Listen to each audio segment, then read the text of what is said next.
Uduma onye mee nke ọma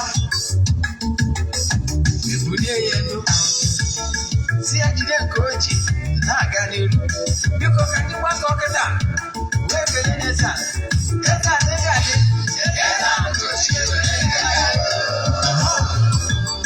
Eze-Ana Ugochi tubelu nwoke ọma lọrọ ifite ị ga-adị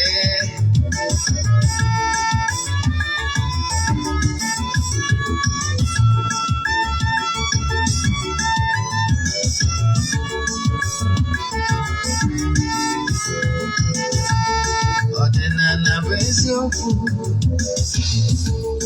ọdịnala bụ ụzọ ndụ ị ma na o nwere olu na-eti mkpu na-asị ụmụ Igbo chigharịa ụmụ Igbo chigharịa kwa mbọsị ọ na-eti n'ụtụtụ na abalị ọ nọ na nkụzi Eze-Ana Ugochi tubelu onye ọma n'ọrụ ifite onye mgbasa ozi ọma ọdịnala gara n'ihu Eze-Ana Ugochi tubelu onye manije mmadụ ọdịnala bụ ụzọ ndụ gara n'ihu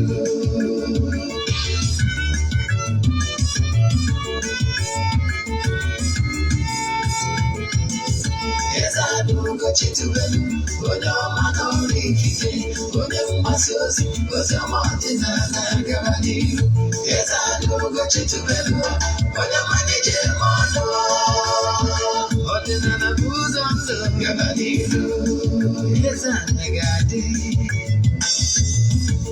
Ugochi tubelu ga-adị Ugochi tubelu tempụl ọ ya adị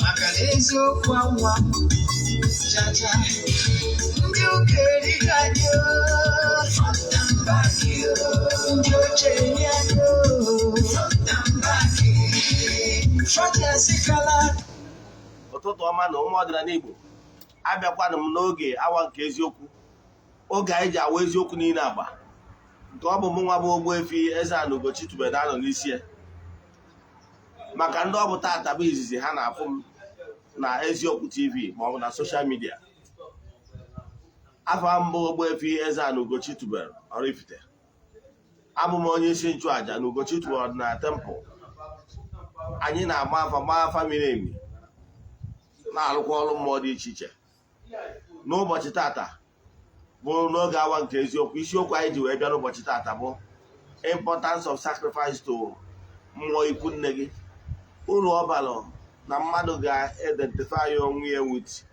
maternal entities of power. Mana bifo anyị gaba n'iru ọkwa dị mkpa echefuna na aja anyị na-achụ kwa ọnwa nke ọnwa Ọgọst ka na-aga n'iru aja anyị na-achụ n'igwe aja esigoro na ya bunye ọtụtụ ndị mmadụ elu ị nwere ike isonye na aja ebe ọ bụla ị nọ under the sun ndị na-esonye bụ na aja amadụgo ka esi eme ya mana maka gị nwa onye ọfụ ihe ị ga-eme bụ ịfọwọdụ ya 3 prayer request ime ka donation token to the account number. Yes, ọ bụrụ na ị nweta ya enwe ike chat them na WhatsApp ka nye gị other details I need from you in order to book you. Esigo na aja abụnye ọtụtụ ndị mmadụ elu n'ụbọchị ikpeazụ n'ọnwa anyị ga-achụ aja dị iche iche na temple chụkwazi aja egburu wee mesara aka ndị chọrọ isonye na aja 3 prayer request gị anyị na-epresi n'ọcha. I can tell you na ihe ọma dị iche iche na-eme mana ya anaghị show testimony na social media maka na ọ dịrọ necessary.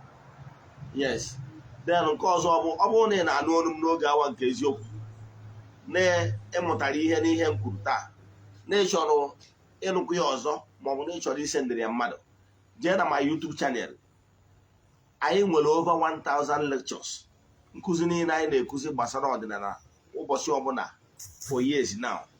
So ije ebe ahụ ị ga-afụ nkụzi niile anyị kụzigoro so far. Jee na my YouTube channel Ogbuefi Eze-Ana Ugochi tubelu Oraifite. Ọ bụrụkwa ndị na-esonyere anyị n'Eziokwu TV mana ịchọrọ ka ịnụkwu onu a ihe ya na-anụ jee na my YouTube channel. Ọ bụrụkwa ndị nwere movie ọbụla ịwọchị na channel a ịchọrọ iri wọchị ọzọ ọ bụrụ na English movie jee na Ugochi tubelu movie productions na YouTube ịwọchị anyị. Ọ bụrụ na Igbo movie jee na Eziokwu TV Nollywood movies inwe ike wọchị ya muvi ndị a. Nke ọzọzi ị chọrọ ịkọwalụ gị bụ iderecha ihe onyonyo anyị tụsara ya ndị mmadụ. N'ụbọchị taa, isiokwu anyị ji wee bịa n'ụbọchị taata bụ ka anyị gaba n'iru ihe ị kwesịrị ịma. I can tell you na ihe ị kwesịrị ịma bụ nke mbụ bụ na ị kwesịrị identify with mmụọ ikwunne gị. Mmụọ ikwunne mmadụ na-arụ ọrụ dịka magic. Yes, mmụọ ikwunne gị na-arụ ọrụ dịka magic. Mana before anyị gaba n'iru na nkụzi a, ọkwa nke ikpeazụ fọrọ n'ụbụ echefuna na 16th of September bụ nnukwu ụbọchị na temple. Bọsị anyị na-eme festival, annual festival anyị, bọsị aka Eze-Ana na-awakwuchi 16th of September. Ọtụtụ ndị mmadụ ga-anọ na temple ụbọchị anwa. Chinaza Igbo ga-anọkwu live. Eze nwaanyị Ijele nwaanyị Ugo mmiri akụ ga-anọkwu ya. Ndị niile na-egwu ọdịnala na-amasị ga-anọkwu live n'ụbọchị anwa. Echefuna 16th of September 2023. Dene ka anyị gaba n'iru. Ihe anyị chọrọ ịkọwalụ gị bụ na ihe na-esi na nke onye akarịa. Ụbọchị taata Igbo ka anyị ga-eji wee kọwa okwu taa. Ihe m na-achọ ịkọwa bụ na mmụọ ikwunne mmadụ, ya maternal spiritual forces be very strong. Ọnya ka eji asị na ọsọ chụwa nwata ọgba n'ikwu nne. Nke bụ eziokwu bụ na ndị mmadụ aghọtara how things work. Nke bụ eziokwu na mgbe nwaanyị bụ nne gị na-abịa ije di na be nna gị, mmụọ ikwu nne gị so nne gị wee bịa ya bụ ije di na-eso ya abịa ije di na be nna gị. Ọnya kpatara na mgbe gboo ọ bụrụ na emejọ nwaanyị bịara ije di, obekuo mmụọ be nna ya. Ọ bụrụ ndị nwere udo ma ọ ndị nwere amadioha ma ọ bụ ndị nwere ogwugwu, obekuo ogwugwu nna ya si ya na n'ọkụ iji ịfụnanya ka ya bịa n'obodo anyị bịa na emewu ya gbara ya ọgụ. Nke bụ eziokwu na ọ ga-agba ọgụ. Ọ bụrụ na ịghọtara, kama ihe ka ọ sọrọ ya kịta bụ na ọtụtụ ndị mmadụ amụrụkwụzi ihe so ha nụ. And ụfọdụ ndị mmadụ a na-anụkwụzi na nwunye etu kwesịrị na. Nke bụ eziokwu na ụbọchị ahụ a na-agba nkwụ, ebe anyị na-akpọ ya ime ọgụ, traditional wedding. Mmemme a na-eme mgbe anwa ma mmanya a na-agbanye aṅụọ biye onye a denụ na ekpere anwa nna m nwa na ikwu na ibie na-eme ụbọchị anwa nwere ihe obi dị. Ụbọchị anwa onye agbata na ije n'obodo dị iche iche jụọ ese ogwugwu. Ụfọdụ anyị akọwara unu ogwugwu dị etu a nwaanyị bịara ije dị ibie bịa. Mgbe bụrụgbọ nwaanyị na-eje ije dị bụrụ okwuchie wee bịa ije dị. Ịghọtara ya? So mgbe ahụ ọ na-abịa, mmụọ be nna ya so ya bịa. Onye akpatalụ na ị ga-anụ na na-ekwu okwu gbasara osu na saịdị Anambra anyị ndị na-eme observe. Ụmụ saịdị ị ga-eje a na-ekwu okwu oru na onye ndị agba oru na ha bụ son of the soil. Then ụfọdụ ebe ị ga-eje asị na ha enwere ya atọ. Mana saịdị Anambra anyị si wee bịa na-ekwu okwu na-enwere osu. Aka m ya akụwara gị ihe gbasara osu na lekchọ na-abịanụ. Mana ihe m chọrọ ka m nweta debe ebe a kịta bụ ihe kpatara eji ụfọdụ ndị mmadụ ji eze osu eze bụ mma akọwara gị ihe niile kwesịrị gbasara osu mebi na lekchọ m enye this week. Mana ihe chọrọ ịkọwara gị ebe a bụ na ihe kpatara eji eze ha bụ na asị na onye wụ son of the soil amaala osu. Ụlọ ụfọdụ na-ebelivu na ebe ọ nwụrụ osu a na-agọgoro ya daizi na ya bụ nke nwaanyị ahụ na ezinụlọ ya agụgoro ha wee nye mmụọ na onwe ka isi wee na-anụ ya nwata nwaanyị ahụ wee mejọọ ya, o wee bekuo mmụọ be nna ya. Ọ bụrụ na ọzọ bụla asịghị ndị ekwuru, o wee bekuo ndị ekwuru ya kpọkuo mmụọ be nna ya. Mmụọ anwa ndị be ha nọ na ya denụ na mmụọ ya bịara ya ọgụ. So ọ bụrụ na ịwụ son of the soil etu ụfọdụ si ekwu ya, then ị ma adịghị eme ha abụghị unless na ha nwa ji anụkwu onwe ha. Ịghọtara ya? Maka na ihe dị na mba dịkwa na mba nke ọzọ. Mmụọ na-echekwa ndị a na-echekwakwa ndị a. So dị afọ ha ya anọ in harmony. Mana ana m achọ ịgwa gị na ishu ihe gbasara osu bụ ihe dịgagoro deep. Mana anwụkwara m solution etu a ga-esi wee mee ya abolish. Gọọmenti emeghị abolish, mana ndị mmadụ adịghị epuche into practice ada ekwupụta mana n'azụ a na-agba izu ma akọwa ihe anyị kwesịrị ime maka na akpapụ ogwu ọkpa elu ala. And this problem can only be solved traditional wise. Onye ọbụla nọ gọọmenti sị na ya pasigo law to abolish ihe gbasara osu, ma ọ bụ bishọp asị gị na osu adịrọ, ma ọ bụ na igwe asị gị na osu, ọ na-ekwu ya n'ọnụ. Ịghọtara ya? Esi ya kịta aya hụ igwe nwa ya jee nụọ osu na ọgbafuo. Ịghọtago? Bishọp na-ekwu na esi ya nwanne ya nwoke jee nụọ osu ọgbafuo. So ihe nna achịkọwa bụ adị m edifendị ndị a ma ọ na-edifendị ndị a, mana ihe nna achịkọwa bụ na achọ solve that problem once and for all. Ihe a ga-eme all traditional institution ka ọzọ all traditional wise ka a ga-eji wee nwee ike mee abolish. So mụnwa so wee support ihe gbasara si ekwuzi n'okwu gbasara ya. Ghọtara ya? Na be anyị bụ Oraifite emego abolish ihe gbasara oru. Enwerozi onye ọbụla weda ma onye ọgba oru, onye a nwere ike ime ihe ọbụla. Mmadụ anyị ekwu a abịakwara ihe gbasara osu ifu na ụfọdụ ndị mmadụ na-asụ ọnụ n'ime, mana ihe mụnwa kwuru bụ na ka abolish everything. Yes, mana ihe nna achịkọwa the spiritual meaning ka nna achịkwa gị na spiritual meaning ihe bụ na ụfọdụ ndị mmadụ na-atụ ụjọ na mmụọ nsọ nwaanyị anwa nwere ike ịbịa iribeji ma ọ bụrụ na imewuo ya. So nke ahụ adị bọsọdọ mma akụzie gbasaziri osu na stand m na ya and ihe a ga-eme ka udo obi dị. Ịghọtara ya?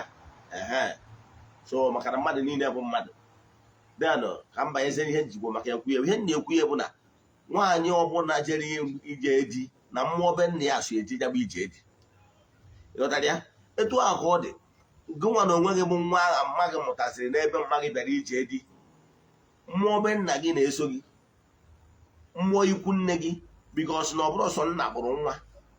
Ịghọtago? It takes two to tango.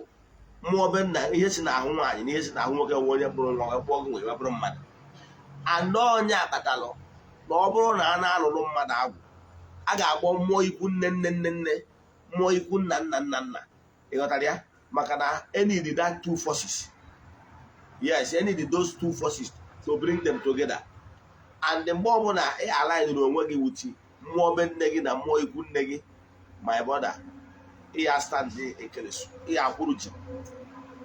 So mmadụ ihe na-achịkọwala gị bụ ọ bụrụ na emenye nwa ogwu si menyekwa nwa anọsi ike, ọtụtụ ndị mmadụ na-abụ ha bịa na-agbara ikwu nne ha ọsọ. Yes, njụma gị ajụjụ na when was the last time ijere ikwu nne gị?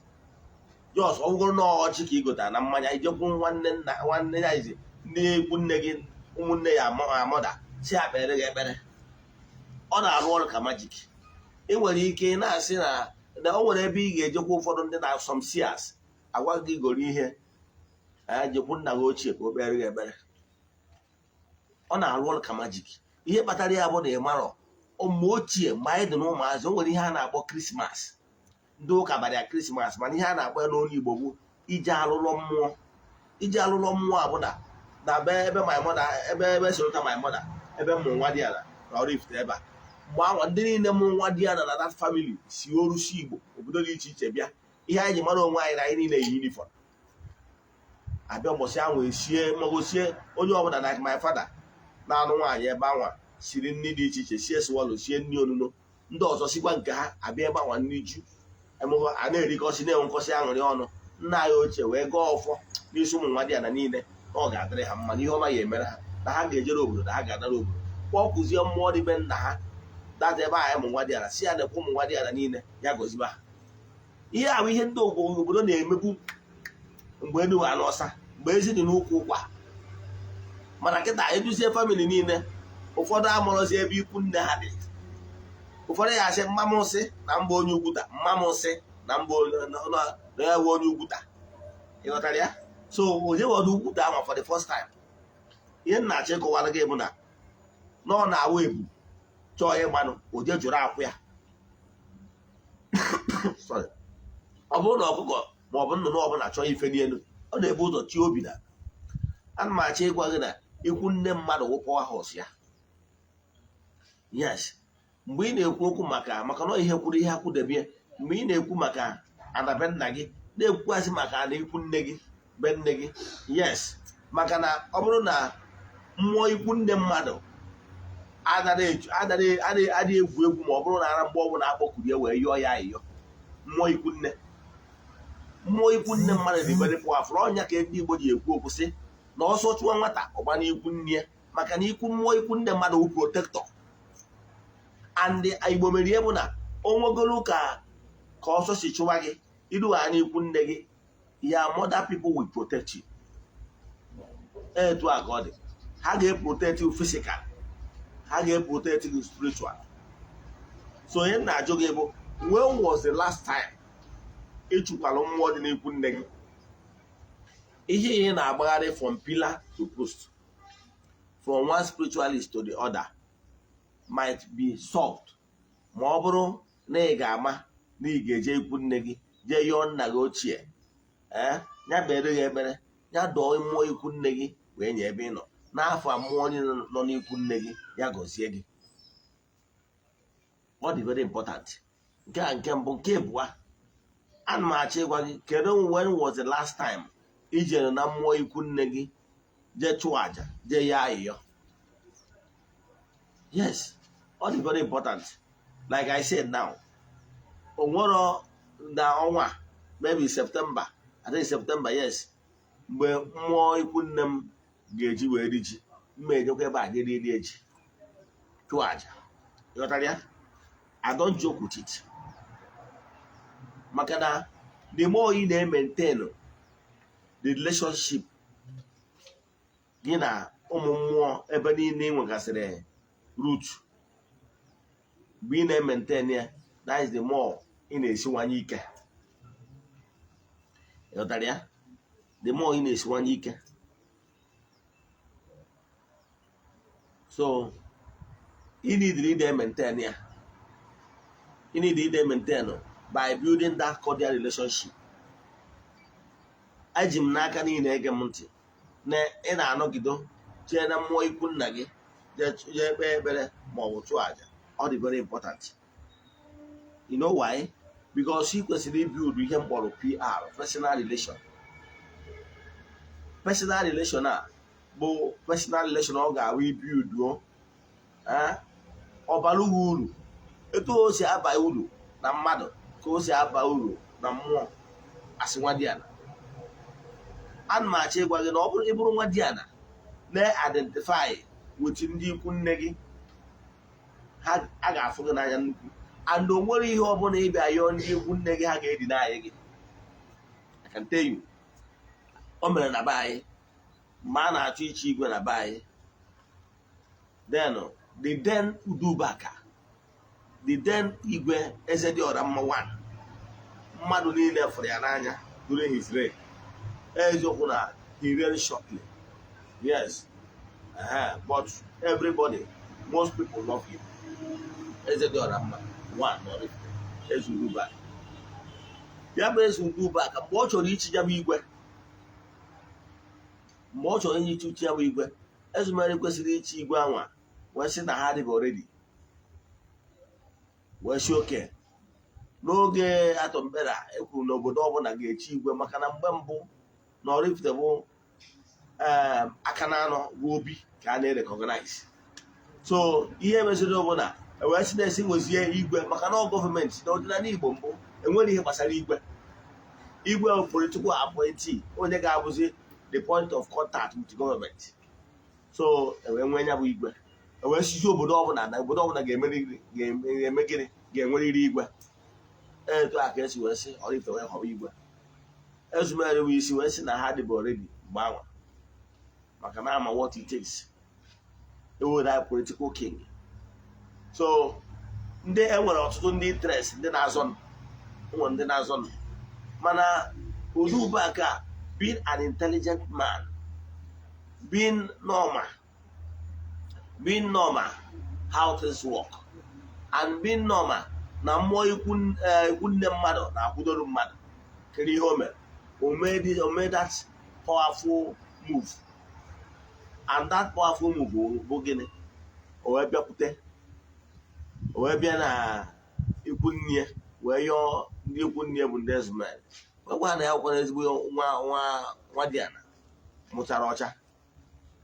N'ibiko ya na-ayọ, na ihe a na-ayọ bụ ka ndị ezumeri kwadie ka echi igwe ka adọ iri ugwu kama ya chichazie ndị ezumeri chie. Ọ ihe mere maka ihe na ọnwụnwa dị ana, maka ihe na ọnwụnwa dị ana, ihe ọ yọrọ was granted. Ihe na-achịkọwara gị bụ na gị nwa bụ nwa dị ana, olesi na ndị ikwu nne gị amarọ gị, olesi na ndị ikwu nne gị dị eje eje, ndị ikwu nne gị amarọ gị ihe mere ikwu nne gị not interested. Mana ọ bụrụ na ị na-eje ịnọ ije visit ndị ikwu nne gị ha mara gị, I can tell you na o nwee ihe na-apịa gị ahụ ije kwuana si ndị ikwu nne gị ha biko na ihe na-etu a na-apịa gị ahụ na need their help, they will grant it. Ka mmakwana gị ofu atọ ọzọ ị ga-eji wee mmadụ ya ndị ikwu nne mmadụ dị powerful. Etu o si dị powerful na word of physical ka o si dị powerful na word of spiritual. You know why? Again, ọ bụrụ na ọbịa dị etu anwa, example na be anyị ana amakwa ndị ọ dị etu a na obodo dị iche iche n'ala Igbo. Na be anyị o nwere abịa na arụsị a na-efe, yes, arụsị ọbụla dị na vileji ọbụla o nwere ndị ọ dịrị, o nwere ọnụ ka ọ dịrị bụ ha na-abụ aka ji ọfọ ya bụ patikula arụsị. Yes, like abịa na be anyị bụ Oraifite, arụsị a na-akpọ ụlasị, arụsị nwere mmiri. Ụlasị a bụ anyị nwa my own clan na-abụ aka ji ọfọ. O nwere onye ọbụla bụ onye clan ọzọ ga-abụ aka ji ọfọ na ya bụ mmụọ, maka na ya bụ mmụọ bụ anyị nwa bụ ndị agara abụ aka ji ọfọ, anyị nwa nwe. Yes, so maka na ndị nna nna anyị ha hibere ya for the well-being of the entire village. So ọ n'ime anyị, the oldest person n'ime anyị ga-agba aka ji ọfọ na ya bụ mmụọ, of which na ọ bụrụ na m bụrụ the oldest person na my clan, I will be the aka ji ọfọ, the chief priest there.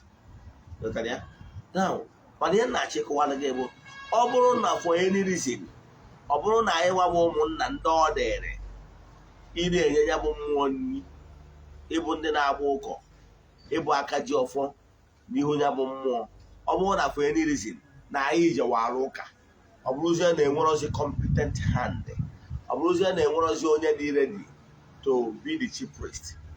Now, nwa Diana, onye mụrụ nwa Diana na our clan can actually be the chief priest. Onye bụ nwa Diana na our whole clan then na village anyị nwere ike ịbụ ịbịakwute ndị anyị nwa bụ ndị nna ya ochie wee gwa anyị na mmụọ ikwu nne ya bụ mmụọ dịbe anyị agbakudoro azụ, na ya nwere onwe na ọ na-awụ ya n'afa ka eme gịnị ka ị bịa bụrụ aka ji ọfọ na ya. Anyị jejucha ese, ọ bụrụ na mmụọ mere ala ọbanye bịa to show you na nwa Diana dị very powerful n'ikwu nne ya. Nwa Diana dị very powerful n'ikwu nne ya. So ihe ọ pụtara bụ na ebe ọ bụ na o nwere ike ịbụ chief priest among his mother people, to show you na n'ikwu nne mmadụ na-anabata mmadụ, nabatasie mmadụ ike. So gịnị ka m na-ekwu maka ya taa? Ana m enye gị ya ka ọ bụrụ assignment gị nwa na-anụ olu m. Make it at time ka ị visit ikwu nne gị, ka nna gị ochie kpere gị ekpere. Ọ bụrụ na nna gị ochie bụ onye eriri eri, yes, bụ onye eriri eri, ọ bụrụ iwu na ọ ga-abụ the same inner family of that ya nna ochie. O nwere ike ịbụ onye ọbụla si na gịnị na village ha, ịghọtara ya? O nwere ike ịbụ onye ọbụla si na village ha, like oge m lụrụ agwụ, oge m lụrụ agwụ a na-arụ n'ala. Ịma na a na-arụ agwụ a na-arụ n'ala agwụ nwa dibịa. Agwụ nwa dibịa, etu esi alụ agwụ nwa dibịa dị iche na etu esi alụ agwụ onye ofeke. So agwụ a mgbe a na-arụ ya, onye ikwu nne m bụ wara akpa aja bụ dibịa, onye isi agwụ nna ya, onye nwa nọchara anya ikwu nne m. The immediate family of my mother was in there, maka ihi na ha jewara ụka. So ihe ọ pụtara bụ na onye ọbụla bụ onye ikwu nne m nwere ike stand for me wee gụọrọ m ọfọ ikwunne mmadụ na-agọrọ ya. Den onye ikwu nna m nọkwasị ya, ndị enyi m ndị ọzọ nọkwasị ya wee gụọ ọfọ dị iche iche. So gịnị ka m na-ekwu maka ya? Ọ bụrụ na ijebero na-ekene mmụọ ikwunne gị, ị ga-emeta ya. Mana ọ bụrụ na ndị ikwunne gị bụ ndị eriri eri na-enwerozi onye nwe aka ji ọfụ, ma ọ na-eme gị abandon, ma ọ na-eme gị abolish, ma ọ something like that, enwere ike ọ bụrụ ọzọ ebe ị nwere ike inwewe access to. Anyị nwere ike inyere gị aka. Anyị nwekwara ike ịnọ na tempụl kpọọ mmụọ ikwunne gị, chụọrọ ya aja. A na-eme ya, ịghọtara ya, kpọtue na ya, chụọrọ ya aja n'afa gị, maka ihi na enwerozi onye nwere ike njebe a, ma ọ bụ na gị nwa si na ọdị ọda na ị nwere ike ije wusi ebe ahụ na onwe gị. Then enwere ike use the second option of ịnọzi ebe ọ na-akpọ ya, chụọrọ ya aja. Maka na aka nte iwu ihe amara ihe a ga-eme ụzọ ọnwụ, mana ihe ọbụla bụ ihe mmụọ enweriri option etu a ga-esi nye kwudo obodo. Ka m kwụsị ebe a. Inwe ajụjụ na nkụzi taa, ihe ị ga-emewu fọwọdụọ ya question or na WhatsApp to nọmba m na-achọ ịkpọkịta, ma ọkwa na ọ bụrụ na ị chọrọ isonye na aja anyị na-achụ kwa ọnwa ka ọnwa ọbụla, fọwọdụọ infọmeshọn gị na nọmba m na-achọ ịkpọkịta. Gee ntị, nọmba ị nwere ike ịkpọ ya akpọ, nwekwa ike ise the WhatsApp message to this number. Ihe njisi gị kpọrọ na-akpọrọ nọmba ahụ n'ọnụ mbụ ọ ga-abụ ịkpọ mgbe ọbụla. Ọ bụrụ na m epikiri ya, my PA will pick it, but I can tell you I get respond faster na nọmba m na-akpọrọ 0813 8243 871. I repeat, 0813 8243 871. N'aha Chukwu Okike nke pụrụ ime ihe niile, onye ike niile si n'aka ya abịa. Ekwuo m okwu ngozi n'isi nwoke n'isi nwaanyị, ndị sonyela anyị n'oge awa nke eziokwu. N'aha Chukwu Okike nke pụrụ ime ihe niile, a sị m na ọmaka ga-emere ụnụ, na ụnụ ga-adị ka echi, maka na echi adịghị agwụ agwụ. A sị m na onye chechara ihe ọjọọ ọ ga-eme ụnụ, na onye a ga-eme onwe ya, na ụnụ ga-adị mma. Na-eto ansigo ka ọ ya esi mee. N'aha Chukwu Okike nke pụrụ ime ihe niile, onye ike niile si n'aka ya abịa. Ya gazienụ, ka ọ dịkwa na echi niile n'oge awa nke eziokwu. Daalụnụ. Ndị enyi m ndị YouTube na ndị Facebook, anyị nwekwara ike irichi m na my personal WhatsApp number. Ọ bụrụ na ị send ya message, ọ bụrụ na m respond immediately when I can assure you the same day. O nwere ike njide ọrụ n'aka, ma anyị nwere ike ipik ya ozugbo. Mana message, especially drop one message na my WhatsApp only. Drop a message na ya WhatsApp, I can assure you the same day I will respond. Send the message na ya number 0805 78 37 672. I repeat, 0805 78 37 672. Ya gazie.